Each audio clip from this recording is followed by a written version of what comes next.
Hi అండి అందరికీ. లంచ్‌కి దోసకాయ, నల్ల మిరియాల కర్రీ చేసుకున్నాము.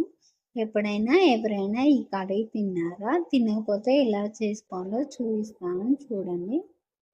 ఒక కడాయి పెట్టుకొని ఆయిల్ వేసుకొని, ఒక స్పూన్ జీలకర్ర, ఆవాలు వేసుకోవాలి.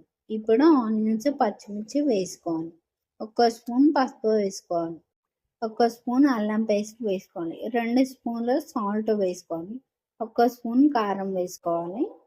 ఇప్పుడు 2 దోసకాయలను పొట్టు తీసి చిన్న ముక్కలుగా కట్ చేసి వేసుకోవాలి. ఇప్పుడు ఒక స్పూన్ నల్ల మిరియాల పొడి వేసుకోవాలి. 2 మీడియం సైజ్ టమాటాలు వేసుకోవాలి. ఇప్పుడు హాఫ్ కప్ వాటర్ పోసి దోసకాయలను మంచిగా ఉడికించుకోవాలి. చూడండి, దోసకాయలు మంచిగా ఉడికిపోయాయి. అంతే అండి, వేడి వేడి దోసకాయ నల్ల మిరియాల కర్రీ రెడీ అయింది.